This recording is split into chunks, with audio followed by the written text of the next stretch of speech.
सर्व अच्युत गोत्रीय बंधू आणि भगिनी, त्याचप्रमाणे साधू संतांना दंडवत प्रणाम. सर्वज्ञ श्रीच्या गर्भभूमी या सृष्टीमध्ये अवतार घेतल्यानंतर या जीवाच्या हिताकारणे, भल्याकारणे, अयोग्य जीवाला योग्य करण्यासाठी, ज्ञानाला व प्रेमाला पात्र करण्यासाठी ज्या अनंत लीळा परमेश्वरांनी केल्या, त्या लीळांचं चिंतन मनन करून त्या लीळांमधून परमेश्वरांनी जो बोध, जाणीव आणि समज करून दिली, ती आपल्या जीवनात उतरून आपण परमेश्वराला प्राप्त करण्याचा प्रयत्न करत आहोत. परमेश्वर खडकाळीला आहे आणि खडकाळीला असताना अत्यंत महत्त्वाचं लीळा काल आपण बघत आहोत. आचार्यांचं अनुसरण. आचार्यांचं अनुसरण घडल्यानंतर आचार्यांना परमेश्वरांनी जे तत्त्वज्ञान सांगितलेलं आहे, जो समज, बोध आणि जाणीव करून दिलेली आहे, तीच आपल्या जीवनात आपल्याला उतरवायची आहे आणि ती उतरून आपण आपल्या परमेश्वराला प्राप्त करण्यासाठी सातत्यपूर्ण प्रयत्न करायचा आहे. परमेश्वर स्पष्ट त्यांना सांगतात की तुमच्या इष्टाआड येणारे जे जीव आहे, त्या इष्टाआड येणाऱ्या जीवाशी संबंध ठेवू नका, त्याच्याकडून काही घेऊ नका, त्याला काही देऊ नका. आणि स्पष्ट आचार्यांना देव सांगतात की दादोस हे तुमच्या इष्टाआड येणारे जीव आहे, त्यामुळे त्यांनी म्हटलेलं आता इथून पुढं काही करू नका, त्यांच्याकडून काही घेऊ नका, त्यांना काही देऊ नका आणि हे कायमचं लक्षात ठेवा म्हटले.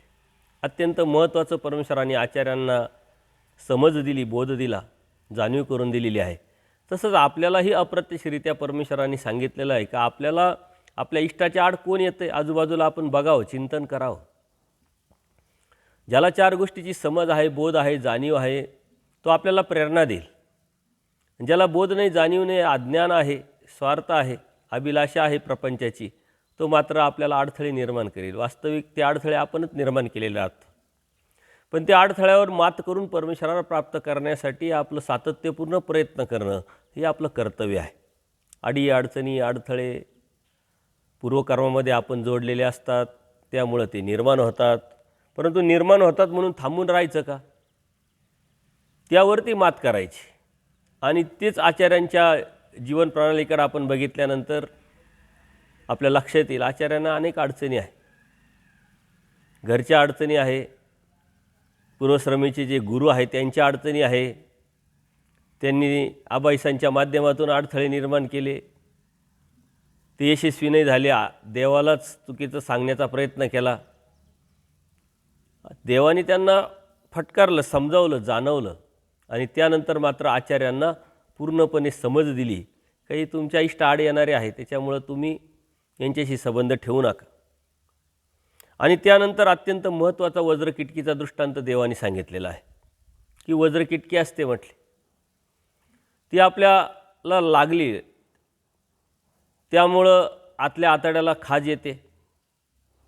आता खाज येत असताना ती जी वज्रकिटकी आहे ती कशाने मरत नाही, कशाने जाळल्या जात नाही, बुडल्या जात नाही, नष्ट होत नाही, परंतु ती काढण्याचा प्रयत्न करतो. पण ज्याच्याकडे आपण प्रयत्न करतो, ज्याच्याकडे आपण अपेक्षेने गेलेलो आहे, त्याला तो रोग माहिती आहे परंतु औषध माहीत नाही.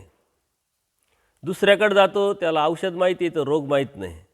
अशा पद्धतीने ते प्रयत्न करतात, परंतु त्यात तो रोग वाढत वाढत जातो.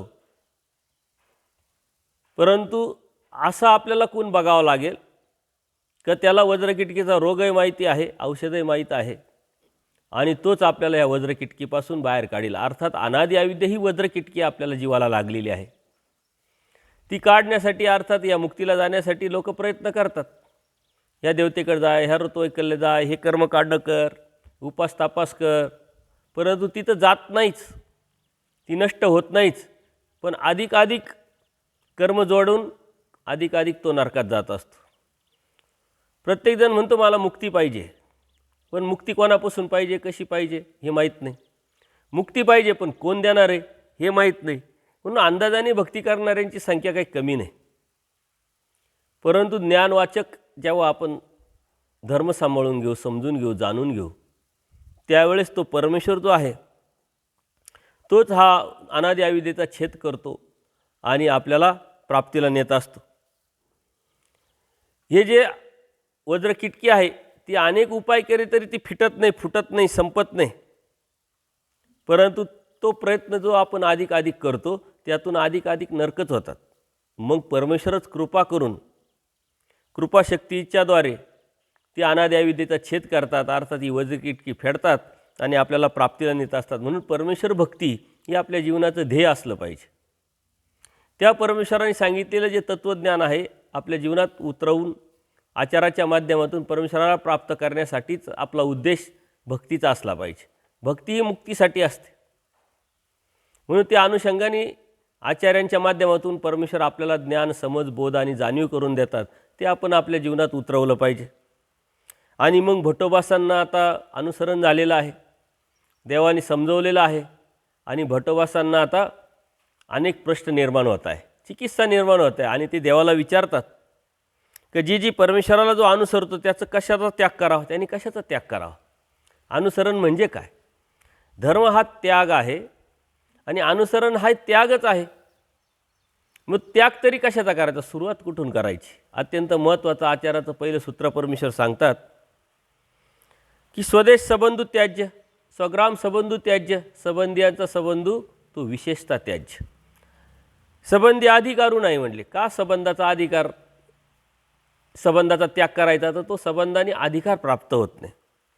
संबंधी विकारू आहे, विकारी रसू रसी अभिमुख, सेवानिवृत्ती नावडत नावडत सेवी त्याची आवडून ठाके, मग सांडिताई न संडे, ऐसा विको बापुडा जो सेवी साता आपल्या मोहरा न कर. हे अत्यंत महत्त्वाचे सूत्र परमेश्वर सांगतात. या अति गहनाचं तत्त्वज्ञान आहे, अति गहन आहे. यात आपण समजून घेतलं पाहिजे की शब्दाचा अर्थ काय आणि तात्विक अर्थ काय. शब्दाचा अर्थ जर घेतला तर गाव सोडायचं, जिल्हा सोडायचा, नातेवाईक सोडायचं. आणि तात्विक अर्थ घेतला तर जिल्हा, गाव सोडल्यानंतर ते अंतःकरणामधून काढायचं. आज टेक्नॉलॉजी बदलली आहे. आज जीवन जगत असताना आपल्या हातात मोबाईल आलेला आहे, सायन्स आपल्या हातात आहे. आपण 500 किलोमीटरवरती गेल्यानंतरही अंतःकरणात जर ते दिवा पेटत राहिलेला असेल तर आपण फोन करू शकतो, व्हिडिओ कॉल करू शकतो, अंतःकरणात त्याचं चिंतन करू शकतो, चिंता करू शकतो. पण परमेश्वर अत्यंत महत्त्वाचं हे तत्त्व सांगतात, स्वग्राम सबंधू त्याज्य. स्वग्राम त्याज्य असं नाही सांगितलं, स्वग्रामाच्या संबंधाचा त्याग करा. स्वदेश सबंधू त्याज्य, स्वदेश त्याज्य असं नाही सांगितलं, स्वदेशाच्या संबंधाचा त्याग करा. संबंध म्हणजे अटॅचमेंट, संबंध म्हणजे आठवण, संबंध म्हणजे अंतःकरणात त्या अनुषंगाने असलेली अभिलाषा, याचा त्याग करायचा आहे. संबंधियाचा संबंधू तो विशेषतः त्याज्य. संबंधियाचा त्याग करायला नाही देवाने सांगितलं, संबंधियाच्या संबंधाचा त्याग करायला लावलेला आहे. आपले संबंध, आपण म्हणतो हे आमचे संबंधी आहे, आमचे नातेवाईक आहे, आपले ओळखीचे आहे, म्हणजे संबंध आहे आमचे. कॉन्टॅक्ट आहे, कॉन्टॅक्ट तोडा म्हणजे अंतःकरणातून कॉन्टॅक्ट तोडा. शारीरिक कॉन्टॅक्ट तुटू शकत नाही, कर्माचे जे नाते आहे ते तुटू शकत नाही. आणि आपण कुठेही गेलं तरी माणसं आपल्या आजूबाजूला राहतातच. हे माणसं सोडायचे, दुसऱ्या माणसांमध्ये जायचं, दुसरे माणसं सोडायचे, तिसऱ्या माणसांमध्ये जायचं. जगाच्या कोणत्याही कानाकोपऱ्यात जा, माणसं आपल्या आजूबाजूला आहे. आणि 2 दिवस 4 दिवस राहिल्यानंतर तेही आपले संबंधीच होतात. मग कुठं जायचं नेमकं? परमेश्वर कुठं जायला नाही सांगत आहे. अंतःकरणातून त्याच्या संबंधाचा, त्याच्या आठवणीचा, त्याच्या अभिलाषेचा, त्याच्या चिंतेचा विचार सोडून द्यायला लावलेला आहे. कारण जीव हा एका वेळेस एकच कार्य करत. जर ते आपल्या अंतःकरणात, आपल्या चिंतनात जर असेल तर परमेश्वराचं आपण चिंतन कधी करणार, परमेश्वराचं स्मरण आपण कधी करणार. म्हणून कुठं जातात, कुठं राहतात यापेक्षा तुम्ही काय करतात, कसं करतात हे अत्यंत महत्त्वाचं आहे. जे अज्ञानी जन आहे त्यांच्यासमोर जर असेल तर ह्या गोष्टी अभिलाषा जास्त निर्माण होतात. कारण अज्ञानी लोकांमध्ये सांसारिक प्रापंचिक जी अभिलाषा आहे, जी ओढ आहे, वेच आहे, आवडी आहे ती जास्त असते. पण समजून उमजून परमेश्वराची भक्ती आणि त्या भक्तीतून आपल्या होणारं हित हे जर लक्षात घेऊन बोधवाचक, ज्ञानवाचक जर आपण अनुसरण केलं तर मात्र आपल्या ते लक्षात येईल तर की अंतःकरणामध्ये तोची व्हावा, तोची भेटावा हा दिवा आपण तेवत ठेवला पाहिजे. आणि तो दिवा आपण तेवत ठेवण्यासाठी इतर कोणतंही अंतःकरणात येणार नाही याची काळजी घेणं म्हणजे संबंधियाचा त्याग करणं. संबंध, अटॅचमेंट लागले पण आपल्याला सोडायचं आहे. का सोडायचं आहे? संबंधियांचा संबंध का सोडायला लावला आहे? संबंधी आपले दुश्मन आहे का? संबंधी आपले अहित करणारे आहे का? त्यांनी आपल्याला त्रास दिलेला आहे का? असं काही नाही आहे. परमेश्वर स्पष्ट सांगतात की संबंधाचा का त्याग करायचा, तर संबंधामुळं अधिकार प्राप्त होणार नाही, परमेश्वर प्राप्तीचा. सहजच आपण विचार करा, आपण घरात आहोत, धार्मिकता सांभाळतोय, धार्मिकता करतोय, परंतु खरंच करता येते का? ज्या पद्धतीनं आपण बाहेर पडून मार्गात, आश्रमात किंवा अनेक ठिकाणी, वेगळ्या ठिकाणी जर गेलो, तर तिथली धार्मिकता करणं आणि घरातली धार्मिकता करण्याच्या जमीन आसमानचा फरक आहे. तिथं बंधनं असतात, मर्यादा असतात, प्रापंचिक ज्या समोर गोष्टी असतात त्या आपल्या तिथं उठणं बसणं झालेलं असतं, त्याच्या काही आठवणी आपल्या असतात, आपली अंत असते, आपला अहंकार असतो, आपलं अस्तित्व असतं, असतो, मीपणा असतो, जे जीवत्व आहे ते सर्व असतं. आणि समोर जर दिसलं तर ते अधिक तिरू होतं, म्हणून त्यातून आपल्याला अधिकार प्राप्त होऊ शकत नाही. म्हणून आपण बाहेर पडावं. बाहेर पडावं म्हणजे काय? शारीरिके बाहेर पडावं, मानसिके बाहेर पडावं, अंतकरणातून बाहेर पडावं, लागलेपणातून बाहेर पडावं. पण आता वय झालं आहे, बाहेर पडणं शक्य नाही, उठणं नाही, बसणं नाही, परंतु तरी दशीची धरिली पुरे. परमेश्वर म्हणतात तुमची वासना अत्यंत महत्त्वाची. होईल का नाही होईल हाव तर धरा, मला देव पाहिजे ही इच्छा तर ठेवा. त्या अनुषंगाने जिथं आहे तिथं तुम्हाला जर करता आलं आणि कोणत्याही प्रकारचं त्यामध्ये लुडबुड न करता माझा देव आणि मी या अनुषंगाने जर तुम्हाला ते प्राप्त करता आलं तरी तुम्ही करू शकता. आता यावरती किती बोललं तरी कमीच आहे. तत्त्वज्ञान अति व्यापक आहे, परंतु ज्यावेळेस तत्त्वज्ञानाचा विषय निघतो त्यावेळेस यावरती आपल्याला बोलता येईल. परमेश्वराने सांगितलं अधिकार नाही. का अधिकार नाही? तर संबंधामुळे विकार निर्माण होतो. विकार म्हणजे अनसारखे होणे, बदलणे. आपण बदलतो. एखादी व्यक्ती आपली ओळखीची, आपल्या नात्यातली, आपला मुलगा आहे, आपली सून आहे, आपली मुलगी आहे किंवा आणखीन कोणी संबंधी आहे, ते समोर आल्यानंतर अचानक आपल्यामध्ये जो बदल होतो अंतर्मनातून, तो बदल म्हणजे विकार आहे. आपल्याला आपलेपणा वाटतं, लागलेपणा वाटतं, त्याला काय द्यावं, त्याच्याशी काय बोलावं, त्याच्याकडून काय ऐकावं, काय विचारावं, आपोआपच मनात त्या भावना होतात. ते नैसर्गिक आहे, ते नॅचरल आहे, ते येणार आहे. म्हणून देव म्हणतात हे संबंधी जे आहे ना, त्याचा जो संबंध, जी अटॅचमेंट आहे त्यांनी विकार निर्माण होतो, म्हणजे तुम्हाला बदलवतो. तुम्ही साधनेपासून दूर जाऊ शकता, तेवढा काळ का होईना, तेवढा वेळ का होईना, त्यातून मलिनत्व निर्माण होतं. आणि त्यांच्या काही गोष्टी ऐकल्या सुखदुःखाच्या तर त्याचा परिणाम आपल्या जीवनावर होऊ शकतो. कारण आपण एवढे परिपक्व नाही, आपण एवढे जरट नाही. त्याचा त्यांचं दुःख ऐकून आपल्याला दुःख होतं, त्यांचं सुख ऐकून आपल्याला सुख वाटतं, आणि त्यामुळं आपण बदलत असतो. हा विकार आहे संबंध. आणि ह्या विकार जरी असला तर पण विकारात रस निर्माण होतो आपोआपच. एखादी भाजी आवडली आपल्याला तर आपण जास्त 2 घास खातो. एखादी आवडीची व्यक्ती आली तर आपण त्याच्याबरोबर जास्त 2 गप्पा मारतो, त्याची जास्त काळजी घेतो, देवाणघेवाणाच्या अनुषंगाने ते अनुषंग करतो. का तर त्याच्यात रस घेतो. कारण हा नैसर्गिक जो भाग आहे, ही अटॅचमेंट आहे, ती जीवामध्ये असतेच. अनादि अविद्यायुक्त मतित्रय अज्ञान, त्यामुळं त्याच्यामध्ये ह्या ज्या गोष्टी आहे, या जीवाचं स्ट्रक्चरच तसं आहे. अधमती अधगती अधरती, म्हणून त्यांनी प्रपंचरत्न आहे ना, प्रपंचाचा भाग आहे संबंधी म्हणून. त्यांनी रस निर्माण होतो आणि हे रस जो आहे ती अभिमुक्तेपर्यंत घेऊन जातो. अभिमुक्ता म्हणजे त्या प्रारब्धापर्यंत, कर्मापर्यंत घेऊन जातो. जे आपल्याला आवडत नव्हतं ते आपल्याला नंतर आवडायला लागतं. म्हणून देव म्हणतात सेवानिवृत्ती, त्यातून निवृत्ती घ्यायची. धर्म हा निवृत्तीचा आहे, त्याग घ्यायचा आहे, त्या सेवेतून बाहेर पडायचं आहे. का बाहेर पडायचं आहे? तर नावडत सेवितेची आवडून टाके.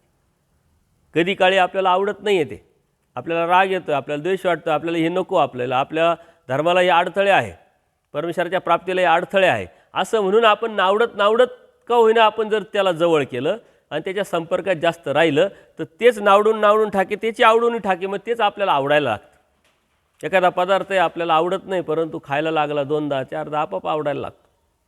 एखादा व्यक्ती आहे आवडत नाही, संबंधी आहे आवडत नाही, आपल्याला समज आहे, जाणीव आहे, बोध आहे, हा आपल्या धर्मातला अडथळा आहे, हे आपल्या लक्षात आलेलं आहे, परंतु जास्त संपर्कात आलं तर अभिमुक्तेपर्यंत गेल्यामुळं नावडत आपल्याला आवडत नसताना आपण घ्यायला सुरुवात केली, बोलायला सुरुवात केली, ऐकायला सुरुवात केली, बोलायला सांगायला सुरुवात केली, तर आपोआपच तेच आवडायला लागतं आपल्याला. आणि मग आवडायला लागलं, ते आवडलं का मग सांडिताही नाही संडे, मग सोडायची इच्छा झाली तरी सुटत नाही. जसं एखाद्याचं व्यसन आहे, त्याला ते व्यसन लागल्यानंतर त्याला त्याचे संबंधीय सांगतात, नातेवाईक सांगतात, हितक्ष सांगतात, गुरुजन सांगतात, प्रपंचाची राख रांगोळी झालेली असते, त्याला समाजात कोणत्याही प्रकारची पत नसते, त्याचं सारं आयुष्य बर्बाद झालेलं असतं, पण तरी सांडिताय नाही संडे, ते व्यसन आहे, तो सोडत नाही आहे. कारण त्याला ते व्यसन झालेलं आहे, तो आता त्या व्यसनाला झालेला आहे. त्याच्यामुळं हा विकार जो आहे तो विकार असा आहे, तो विकार आपल्याला रसिमुख अभिमुख करून घेऊन जातो आणि मग सोडलं तरी सुटत नाही. ऐसा विखो बापुडा. कारण आपल्याला वाटतं आपल्याला एवढं ज्ञान आहे, समज आहे, बोध आहे, जाणीव आहे, आपल्याला सारं कळतं, काय करणार आहे आपल्याला हा विषय, काय करणार आहे आपल्याला विकार. तो बापुडा आहे. बापुडा म्हणजे काय, अत्यंत छोटा आहे. परंतु तो बापुडा जरी असला तरी सेवीस साता आपल्या मोहरा न करी. सेवित जेव्हा आपण त्याचं सेवन केल्यानंतर मात्र तो आपल्याला मोहरा करतो, म्हणजे आपण त्याच्या मोहरा जातो आणि मग मात्र त्याला आपल्याला सोडता येत नाही, तो आपल्याला सोडत नाही. म्हणून देव म्हणतात की संबंधाचा संबंध तो विशेषतः त्याचे, कारण सुरुवात तिथून आहे, शेवटही तिथून आहे. अंतःकरणापासून आपलं कर्तव्य आहे, आपली ड्युटी आहे, तेवढ्यापुरतं एक मर्यादित या गोष्टी आपण करू. परंतु धर्माच्या अनुषंगाने जेव्हा विचार करू, त्यासाठी सतत परमेश्वराच्या तत्त्वज्ञानाचं आपल्या मनामध्ये, आपल्या हृदयामध्ये सतत चिंतन असलं पाहिजे. सत्संग ऐकणे, वाचन आहे, लिखाण करणं आहे, त्यात रमणं आहे, त्यातून उसंत न मिळवणं आहे. थोडंसं उसंत मिळाली, थोडंसं मोकळं झालं का आपल्या डोक्यात लगेच त्या गोष्टी येणार आहे. कारण रिकामं डोकं भूताचं घर. मग आपल्याला येणार काय, जे आयुष्यभर आपण केलं तेच आपल्या डोक्यात येणार आहे. ज्यांच्याबरोबर राहिलो, उठलो, बसलो, खाल्लो, पिलो, भोग घेतला, हे सर्व आपल्याला ते आठवणार आहे. आपण जे कमवलं कष्टाने, मग घर आहे, दार आहे, जमीन आहे, शेती जुमला आहे, जे बी आहे ते आपल्याला आठवणार आहे. का तर ते आपण मिळवलेलं आहे, आपल्या हाताने मिळवलं, त्यासाठी आपण वेळ दिलेला आहे, क्षण दिलेला आहे, कष्ट केलेले आहे, घाम गाळलेला आहे. त्याच्यामुळं आपल्याला ती जी लागले पण जी अटॅचमेंट आहे ती वास्तविक नैसर्गिकरित्या आलेली आहे, ती तोडायची आपल्याला. का तर त्यातून आपलं हित नाही आहे, ते आपण वरती जाऊन घेऊन जाणार नाही आहे, त्यातून आपलं एक नरकही चुकणार नाही आहे. उलट आजपर्यंत अनंत जन्म अनंत सृष्टी ह्या इस्टेटीमुळं, या संबंधियांमुळं अनेक नरकात आपण गेलेलो आहे, याची जाणीव करून पुन्हा पुन्हा आपल्या मनाला समजावं लागणार आहे का आता नाही तर कधीच नाही, याच्यामुळं माझं अहित झालं. आता हित कशाने होणार आहे, परमेश्वराच्या स्मरणाने, चिंतनाने, आचरणाने. ते सतत आपल्याला भान ठेवून आपल्या हृदयाला, आपल्या मनाला, आपल्या बुद्धीला सांगावं लागत आहे, आठवण करून द्यावं लागणार आहे. आणि त्या आठवणीतूनच आपण रममान होऊन परमेश्वराची आवडी निर्माण झाली की मग मात्र ते आपल्या हृदयात येणार नाही. परंतु येणारच नाही असं नाही आहे. थोडंसं देवापासून, स्मरणापासून, चिंतनापासून जर दूर गेलो तर ते लगेच आपल्या मानगुटीवर बसेल, कारण ते आपल्या आजूबाजूलाच असतं, ते कुठेही गेलेलं नसतं, ते इनॲक्टिव्ह असतं, ते लगेच ॲक्टिव्ह होतं. त्यासाठी त्याला सुप्त अवस्थेत तसंच पडून ठेवायचं असेल तर सतत आपण चेतनावस्थेत परमेश्वराचं होऊन राहिलो तर ते सुप्त अवस्थेत असेल. ज्या वेळेस आपण परमेश्वराचं कमी झालो, आपली तीव्रता कमी झाली का ते लगेच जागं होतं आणि आपल्याला आठवण करून देत असतं, चेष्टकत्व करत असतं. म्हणून परमेश्वराने आपल्याला बोध देऊन स्वतंत्र केलेलं आहे. आपल्याला आता कोणाची चेष्टकत्व नाही आहे, परंतु दैवराटीचं परमेश्वराचं स्मरण चिंतन करत असेल तर आपल्याला चेष्टकत्व नाही. परंतु ते चेष्टकत्वापासून आपण जरी तुटलेलो असेल, परंतु ज्या मिनिटाला आपण कर्मराटीचा विचार करू, चिंतन करू, कर्मराटीचं कार्य करू तर ते चेष्टकत्व परत आपल्याला करू शकतं. म्हणून परमेश्वर म्हणतात स्वतंत्र व्हायचं आहे. कशापासून स्वतंत्र व्हायचं, या चेष्टकत्वापासून स्वतंत्र व्हायचं आहे, या संबंधियांपासून स्वतंत्र व्हायचं आहे, या विचारापासून स्वतंत्र व्हायचं आहे, लागलेपणापासून स्वतंत्रता व्हायचं आहे. आणि मग देवाला भरपूर निरूपण केल्यानंतर भट्टोबास विचारतात, जी जी विशेष सेवनेमुळे अर्थात स्त्रीसंबंधामुळे जो अभिमुक्त आहे शेवटचा जीव अधोगतीला जातो काय म्हटले, सर्वजण विशेष संबंध मात्र जीव काही का जातो असे, नुसते विशेष संबंधाने काही लगेच जातो का जीव, परंतु 26 सातात ती एकी गडदरा घाली जेत काहीसिनी उसंत नाही. पण अशा खड्ड्यात तुम्हाला तो विषय घेऊन जाईल का तिथून मात्र तुम्हाला उसंतच भेटणार नाही, तिथून आपल्याला निघता येणार नाही, तिथून आपल्याला बाहेर पडता येणार नाही. म्हणजे अर्थात नरकात घेऊन जाईल. ते चलद्रूप नरक आहे, स्थावर नरक आहे, अनंत नरकाला ते कारण आहे. ते आपल्याला अशा खड्ड्यात घेऊन जाईल की तिथून आपल्याला निघता येणार नाही. आणि म्हणून देव सावध करतात का गडदऱ्यात तुम्ही जाल, तिथं उसंत तुम्हाला भेटणार नाही. म्हणून बाईसा तिथं शेजारीच बसलेले आहे, बाईसा ऐकताय शांततेने. आणि मग बाईसा विचार, बाबा संबंध आणि विषय भोग शेवल्यास नरक होतात काय म्हटले, कारण त्या प्रेमी भक्त आहे. प्रेमी भक्त असल्यामुळे विकार विकल्प स्वभाव त्यांची उच्छेदून गेलेले आहे.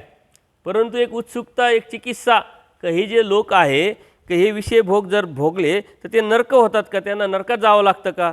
सर्वजणाला बाई पुरुष जेतुल जेतुल विषय सेवा करी तेतुल तेतुला धर्मी निवळ जाय. जितकं जितकं विषयामध्ये रममान हो आपण, जितकं जितकं त्यामध्ये आवडी निर्माण करू तेवढं तेवढं आपण धर्मापासून निबळ जाय, म्हणजे धर्मापासून आशक्त होतो. विषयला बरोबर घेऊन चाललो तर धर्म आपल्यापासून सुटत असतो, आणि धर्माला घेऊन बरोबर चाललो तर विषय मात्र आपल्या हातून सुटत असतो. आपल्याला आता काय मिळवायचं आहे याचं समज जाणीव जर करून घेतली तर आपल्याला आपल्या हिताच्या अनुषंगाने धर्माला आपल्याला जवळ करावं लागेल, आपल्याला सतत धर्मात राहावं लागेल. म्हणून देवाने तिथं अत्यंत महत्त्वाचा दृष्टांत सांगितला ब्रह्मचारी घोड्याचा. जो घोडा असतो ना म्हटले तो राजाचा घोडा आहे, त्याला खान पान सर्व व्यवस्था आहे, परंतु ते एकदा अचानक सुटतो आणि अवचटे कळत न कळत अचानक सुटल्यानंतर तो घोडीला लागतो. घोडीला लागल्यानंतर त्याचे जे पाय आहे निबळ होतात, अशक्तता येते, आणि मग तो राजा जेव्हा येतो तो म्हणतो याचं असं का झालं. तो जो लक्ष देणारा असतो तो लक्ष देणारा तो म्हणतो तुम्ही अभय द्याल तर मी सांगेल. म्हटले सांग, तुला अभय देतो. आणि मग त्यांनी सांगितलं का हा जो आहे हा सुटला आणि घोडीला लागला म्हटले. म्हणजे विषय अवस्था त्यांनी उपभोगली, विषयामध्ये तो रममान झाला, त्याला ती आवड निर्माण झाली, आणि त्यामुळं राजा म्हणतो याला आता दुनापथ्य खा, त्याला खाऊ घाला, त्याला संबंध द्या, त्याला सेवा करा, त्याचं काय जे पाहिजे ते द्या. परंतु राजा काय सांगतो, तो मागाशी बळाला ये, त्याला चांगलं करतात. परंतु राजा काय म्हणतो, राजवाहक नव्हे, पण तो राजा त्या घोड्यावरती परत आता कधीच बसत नाही. थोडक्यात सांगण्याचं तात्पर्य काय, तो बळाशी आलेला आहे, त्याचं जास्त दुनापथ्य घेतलेलं आहे, त्याचे लाड केलेले आहे, त्याची सेवा केलेली आहे, पण तो परत पहिल्यासारखा झाला आहे, तरी राजा म्हणतो मी त्याच्यावर आता बसणार नाही. तो राजवाहकू नव्हे. याचा अर्थ म्हणजे हा जीव, हा जो साधक आहे, परमेश्वराला अनुसरल्यानंतर, परमेश्वराचा झाल्यानंतर, जे आपले जे बी आहे तन मन धन परमेश्वराला अर्पण केल्यानंतर, त्याच तनापासून त्या शरीरापासून जर त्यांनी विषय व्यवस्था उपभोगली, विषय भोग घेतला, तर परमेश्वर आपल्याला सोडत नाही. परमेश्वर आपल्याला सांभाळतात, सहाय्य करतात, परंतु आपल्याला कैवल्यदान देऊ शकत नाही. मग ग्रहणादान, संबंधादान, आणखीन लीळादान, यदा कदाचित अवचटे एकदाच त्यांनी विषय व्यवस्था स्वीकारलेली आहे, त्यांनी प्रायचित्त घेतलं, दुःख केलं, तर देव विद्या देतात परमेश्वर, त्या सृष्टी असेपर्यंत सुख, परंतु परमेश्वर प्राप्तीची अंतराय पडतो. आणि म्हणून आचार्यांच्या अनुसरणाच्या अगोदर काय देवाने सांगितलं आहे नेमकं हे जर समजून घेतलं तर आपल्याला अनुसरणाचा खरा अर्थ आणि मर्म कळेल, समजेल, लक्षात येईल. आपण तर सारा उपभोग घेतल्यानंतर बाहेर पडायचा विचार करतोय, आणि बाहेर सारा उपभोग घेतल्यानंतर बाहेर पडल्यानंतर परत त्याची अभिलाषा जर आपण ठेवत असेल तर आपल्याला देव कसा होईल. पण परमेश्वर स्पष्ट सांगतात की तुम्ही बाहेर पडा, कारण आचार्य ही प्रापंचिक होते, सांसारिक होते, त्यांनाही मुलं बाळं होत, ही विषय व्यवस्था करून आलेले होते, विषय उपभोग घेऊन आलेले होते. परंतु आता मात्र नाही, तो तर देवाचा झालेला आहे, आता मात्र नाही. म्हणून आपल्या धर्माचं जे मूळ तत्व आहे जर बघितलं तर ते त्यागी यांचं आहे. प्रपंच काय आहे तो अनिष्ट पाहून, अनिष्ट समजून, त्याला पाठ फिरून त्याचा त्याग करून परमेश्वर व्हावा या उद्देशाने जेव्हा आपण बाहेर पडतो तेव्हा परमेश्वर आपल्याला भेटत असतो. परंतु तो उद्देश जरी असला, ते ध्येय जरी असलं, तर परमेश्वरांनी सांगितली जी आचारप्रणाली ती आपल्याला स्वीकारावी लागेल, त्यावरती आपल्याला चालावं लागेल. प्रत्येक प्रयत्न तो धर्माला दक्ष होतो, प्रयत्न करतो, जे मागं गेलं तेच पुढं करतो, आचार करतो, परंतु तरीही परमेश्वर म्हणतात त्याला कैवल्यदान देणार नाही, भेटत नाही. आणि म्हणून परमेश्वराने विषयाच्या अनुषंगाने खूप जास्त तत्त्वज्ञान आपल्याला सांगितलं. विषय म्हणजे विखो, आणि त्या विषयाच्या अनुषंगाने जर आपण समजून घेतलं तर नुसता तोच विषय नाही, खाऊ आवडे, पिऊ आवडे, देऊ आवडे, ऐकू आवडे, मग मला माझा मोठेपणा, माझी स्तुती, मला महंती पाहिजे, माझं असं पाहिजे, माझे इतके शिष्य पाहिजे, माझा पूजा अवसर झाला पाहिजे, माझी पोथी झाली पाहिजे, माझं हे माझं ते, हे ज्या गोष्टी आहे हा सारा विकाराचाच विषय आहे. पण धर्माच्या अनुषंगाने परमेश्वरांनी सांगितलं एक ड्युटी कर्तव्य म्हणून जेव्हा आपण करतो तेव्हा उद्देश वेगळा असतो, ध्येय वेगळं असतं. आणि म्हणून परमेश्वर आपल्या माध्यमातून मग कोणाला वेद, कोणाला बोध, कोणाचं अनुसरण घडवत असतात. पण त्याच्या पाठीमागे हेतू आपला स्वतःचा नसावा. देणारा देव आहे, करणारा देव आहे, आपण एक निमित्त मात्र आहोत. त्यामुळं क्रेडिट घेण्याचं काम आपण करू नये. आपल्या हातात काहीच नाही, जीवामध्ये सामर्थ्य काहीच नाही आहे. म्हणून हा सारा विकार आहे, जड विकार, चेतन विकार. विकार हा जो आहे हा अतिव्यापक. जे जे मनात येतं तो विकारच आहे. जे जे वाटतं आपल्याला, जे जे अभिलाषेपर वाटतं ते सर्व विकार आहे. आणि या विकाराच्या वेगळं होणं एवढं सोपं नाही. आणि म्हणून त्याच्यावरती आपण ते नष्ट तर करू शकत नाही. पण म्हणून परमेश्वराने सांगितलं विकार शून्यता निर्माण करायची आपल्याला. जीव विकारा वेगळा झालाच नाही, होऊ शकत नाही, कारण अष्ट स्वभाव आहे त्याचे. विकार आहे इंद्रियाचा धर्म आहे. इंद्रिय आहे, इंद्रियांच्या माध्यमातून ते देवतेचं अधिष्ठान आहे. ते देवता चेष्टा तो करतच राहणार. आणि विकाराच्या वेगळं होणं इतकं सोपं नाही. परंतु देवतेचं अधिष्ठान तोडून परमेश्वराचं अधिष्ठान निर्माण करणं, त्या परमेश्वराला अनन्यभावी शरण जाऊन आपल्या हिताच्या अनुषंगाने जे देवानी सांगितलं आहे तेच फक्त करणं, त्याच्यामध्ये कोणत्या प्रकारची तडजोड न करणं, तेव्हा त्या देवतेचं अधिष्ठान तोडणं, ते म्हणजे अनुसरण. अधिष्ठान एकदा तोडलं की विकारातून मनुष्य आपोआप बाहेर पडतो, शून्यता निर्माण होते. आपल्याला सर्व समज आहे, जाणीव आहे. आपल्या शरीरामध्ये देवतेचे मळ आहे, पिंडस्थ आहे, इंद्रियांवरती देवतेचं अधिष्ठान आहे. आणि भक्ती मात्र परमेश्वराची करत असताना ते अधिष्ठान जर कार्य करत असेल तर ते बाह्य अंगाची परमेश्वराची भक्ती जी आहे ती काही उपयोगाची नाही. चक्षु अधिष्ठात्री, मन अधिष्ठात्री, बुद्धी अधिष्ठात्री ज्या देवता आहे त्यांचं अधिष्ठान म्हणजे त्यांचं कार्य न करणं, त्यांचं कार्य न वर्तणं म्हणजे परमेश्वराची भक्ती करणं. परमेश्वराची भक्ती करत असताना आपल्या डोळ्याला वाईट पाहण्याची इच्छा होती, ऐकण्याची कानाला इच्छा होती, बोलण्याला वाईट इच्छा होती, अंतःकरणात जर विषयाच्या अनुषंगाने आपलं चिंतन होत असेल, अभिलाषा होत असेल तर मग आपण परमेश्वराची भक्ती करत नाही, त्या देवतेची भक्ती करतो. कारण त्या देवतेचं अधिष्ठान आपल्यावर आहे आणि ती देवता आपल्याकडून कार्य करून घेत आहे आणि आपणही कार्य करतो आहे. आपण जर परमेश्वराचं आहोत तर परमेश्वराने आपल्याकडून कार्य करून घेतलेलं आहे आणि ते आपण केलं पाहिजे. ते कार्य आहे परमेश्वराने सांगितलेली आचारप्रणाली. त्या आचारप्रणालीच्या माध्यमातून आपल्याला साधन दिलेलं आहे बोध, जाणीव, समज, उमट. ही शक्ती जी आहे ती आपल्याला परमेश्वराने दिलेली आहे. परंतु ती चालवायची कशी, वापरायची कशी, ही सर्वस्वी मात्र आपल्यावर अवलंबून आहे. बाईसा शेजारी बसलेले आहे, बाईसाला उत्सुकता वाटते, चिकित्सा वाटते. त्या आवडीत पण विचारतात, बाबा विषय भोग सेवल्याने पाप लागतं काय? मग त्यामुळे धर्मापासून हा जीव जातो, ते काही पाप आहे का? परमेश्वर म्हणतात, बाई पाप तरी नव्हे पण धर्मापासून ऐसा निरपुणी काढी. नुसतं म्हणत नाही, देव अक्षरशः एक श्रीकर दुसऱ्या श्रीकरांनी असा निरपून दाखवतात. असा निरपुणी काढी म्हणजे त्यामध्ये आपल्या शरीरामध्ये, आपल्या बुद्धीमध्ये, आपल्या जीवनामध्ये काहीच राहत नाही असा हा विषय आहे म्हटलं. पाप तरी नाही आहे म्हटले, कारण पापाची व्याख्या काय आहे की ज्याने दुःख होतं. विषय उपभोगताना दुःख होत नाही. आपल्या पिंडस्थाला, आपल्या शरीराला, आपल्या मनाला, आपल्या बुद्धीला सुख वाटतंय म्हणून ते पाप नाही आहे.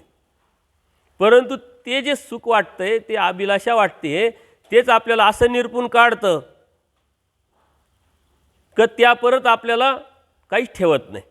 जसा ऊस असतो, तुम्ही कधीतरी पिलेला असेल ऊसाचा रस, तो त्या गुऱ्हाळात टाकतात, एकदा दोनदा तीनदा, त्यात एक थेंब पण राहत नाही, अगदी पाचट, त्याच्यामध्ये काहीच राहत नाही. अशा पद्धतीनं आपलं जीवन होऊन जातं. आणि आपलं जीवनामध्ये जो अत्यंत महत्त्वाचा जो विषय आहे चेतन, तेच जर नाही राहिलं तर परमेश्वराला प्राप्त कसं करणार, साधना कशी करणार? म्हणून देव म्हणतात ते काही पाप नाही बाई, पण धर्मापासून ऐसा निरपुणी काढी. धर्म त्याला ठेवतच नाही, तो पूर्णपणे धर्मापासून त्याला बाहेर काढतो. आणि मग अत्यंत महत्त्वाचे परमेश्वर सूत्र सांगतात की याला सुरुवात कुठून होते, याचा मूळ पाया काय आहे? स्त्री म्हणजे मतद्रव्याचा रावोगा म्हटले. स्त्रीसाठी पुरुष, पुरुषांसाठी स्त्री, मतद्रव्याचा रावोगा. हे जे मतद्रव्य आहे, आपलं भान हरकून विकारामध्ये नेणारं जे द्रव्य आहे, तो रावोगा म्हणजे स्त्री ही एक राजा, ही मुख्य आहे म्हटले विषयाच्या अनुषंगाने. अनिके द्रव्य सेवल्या माझी होती. दुसरे जे द्रव्य आहे, दारू असेल, अफवा असेल, गांजा असेल, व्यसनाचे जे आहे ते नुसते बघितल्यानंतर काही होत नाही. ते खावं लागतं, पिवावं लागतं, तेव्हा व्यसन निर्माण होतं, तेव्हा माणूस भानातून जातो. तसं मात्र हे नाही. स्त्री दर्शन मात्रेची माझी. स्त्री मात्र दर्शन होतात. ती कोणाची आई असते, कोणाची बहीण असते, कोणाची मुलगी असते, याचा आपण विचार कधीच करत नाही. आणि ती भावना, ती दृष्टी आपली स्वच्छ करणं, त्या स्त्रीकडं माते समान पाहणं, मुलगी समान पाहणं, बहिणी समान पाहणं, ही साधना, ही शुद्धता आहे.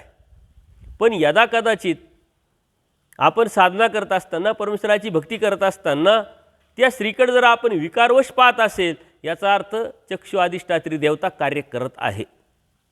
अजून आपण परमेश्वराचं झालं नाही.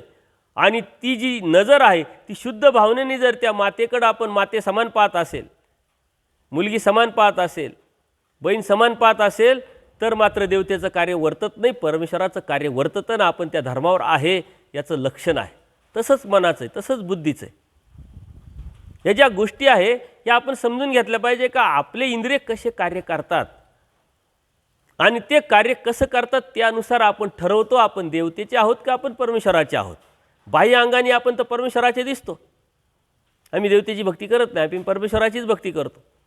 परंतु अंतर्मनाने जे कार्य आहे हे परमेश्वराचं आहे का देवतेचं आहे. दृष्टपर भक्ती करतोय प्रपंचाचं आहे की परमेश्वराची आहे. म्हणून परमेश्वर अत्यंत गहन तत्वज्ञान आचार्यांना अनुसरणानंतर लगेच सांगतात आणि ते आपण समजून घेतलं पाहिजे. म्हणून त्यावरती उपाय पण सांगतात.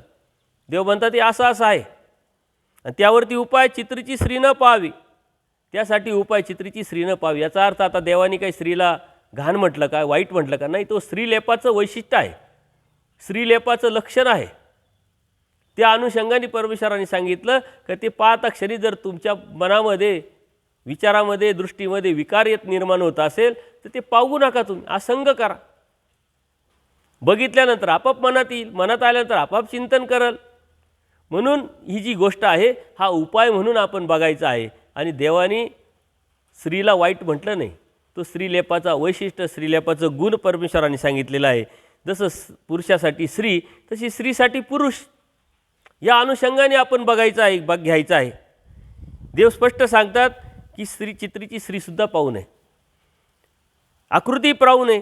कारण पाहिल्यास काय होतं, मनामध्ये एक माज उत्पन्न होतं, मनामध्ये एक भावना निर्माण होते, अंतःकरणामध्ये त्याचं चिंतन होतं, ती विषयाची अभिलाषा निर्माण होते आणि मनामध्ये ह्या गोष्टीचा विचार येणं हे नैसर्गिक आहे. ते तुम्ही थांबू शकत नाही, कारण मन चंचल आहे, येत राहतं. परंतु त्याला थांबवायचं का नाही, त्याला रुजवायचं का नाही, त्याला ठेवायचं का नाही, का त्याला काढून टाकायचं, हे मात्र सर्वस्वी स्वातंत्र्य आपली आहे. म्हणून क्षण एक, परमेश्वर म्हणतात 2 मिनिट 46 सेकंदाचा एक क्षण, या क्षणाच्या पेक्षा आपल्या मनात आलेले नकारात्मक विचार ते थांबू न देणं ही साधना आहे. मोबाईलचं युग आहे. मोबाईल बघायला गेल्यानंतर यूट्यूबवरला जातो, फेसबुकवर जातो, अनेक विकाराच्या व्हिडिओ आपल्यासमोर येतात. तो विकाराचा व्हिडिओ तुम्ही 2 मिनिटापेक्षा जास्त बघितला का त्यात आवडी निर्माण होऊन त्यात आपण मन वेधल्या जातं आणि त्यातूनच आपले इंद्रिय विकारवश होतात.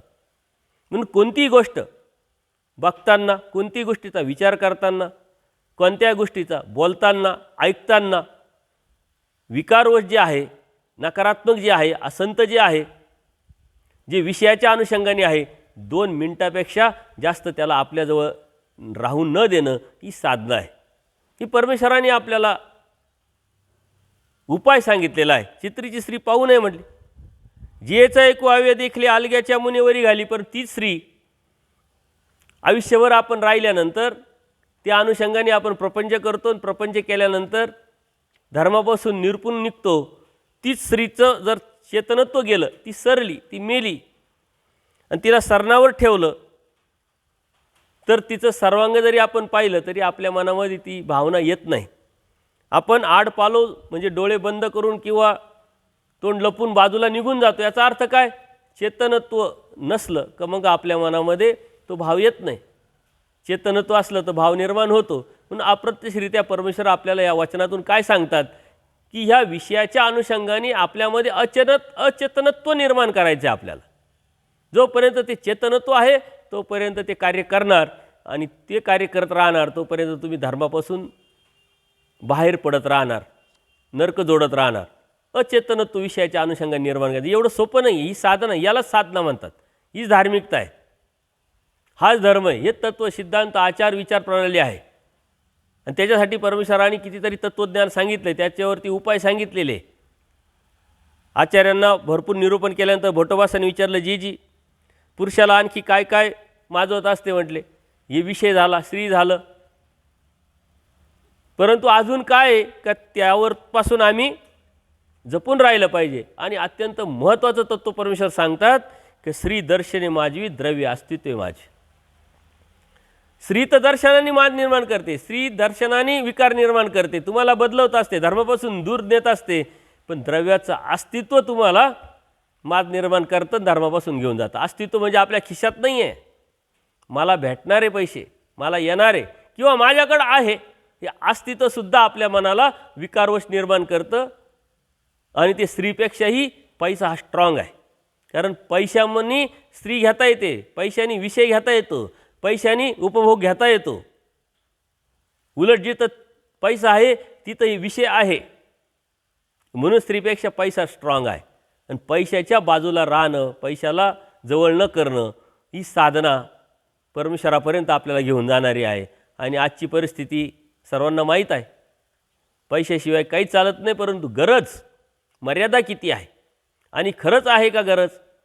परमेश्वराच्या समर्थवादावरती निष्ठा ठेवून जेव्हा आपण निघू तेव्हा कशाचीच गरज नाही आहे. परमेश्वर कोणाला कुठं कधी उभा करेल. आणि अनंत शक्ती परमेश्वरासाठी ज्या कार्य करतात त्या शक्तींना काम काय? ते फक्त आपली सेवा करणं, आपल्याला सहाय्य करणं. हे पुढं येणार आहे, देव सांगताय. आमच्या भरोशावर जेव्हा निघाल, समर्थवादावरती निष्ठा ठेवून निघाल, तेव्हा साऱ्या शक्ती तुमच्यासाठी कार्य करतील.